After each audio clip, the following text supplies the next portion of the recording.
સિયારામ તીર્થધામ શ્રી ધનાબાની જગ્યા ધોળા ગામ ઐતિહાસિક આપણે ધનાબાપા રામબાણ વાગ્યા હોતી જાણે ઐતિહાસિક એનું ભજન છે અને સૌ લોકમુખે આની બધાય પ્રસિદ્ધિ પણ છે તે આ સ્થળે 10/5 વૈશાખ સુદ અખાત્રીથી ભાગવત કથાનું આયોજન કર્યું છે ને 17/5 સુધી એટલે સૌ ધર્મપ્રેમી ભાઈ બહેનોને આ કથાનો લાભ લેવા અમારું હાર્દિક આમંત્રણ છે.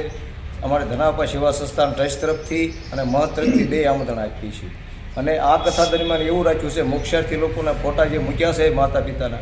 એને છેલ્લા દિવસે નિષ્કલંક મહાદેવ લઈ જઈને સર્વને મોક્ષાર્થી વિધિ બ્રાહ્મણો દ્વારા કરાવી અને સૌને પ્રસાદ લઈને એને પોતાને એમ થાય કે એમની ભાગવત કથા અમારે પોતે બિહારી છે. એવા માટે ગરીબ માણસોના અમુક ફોટા તો એવા મૂક્યા છે કે એને 1 રૂપિયો પણ નથી લીધો એને એ લોકોને બિચારા કે એવું આ કથા કરી ન શકે એવાના 10-15 ફોટા એવા મૂક્યા છે કે એના કોઈ ચાર્જ નહીં લેવાનો અને એને ફોટાને એમ થાય અને સેવાનો લાભ આપ્યો છે.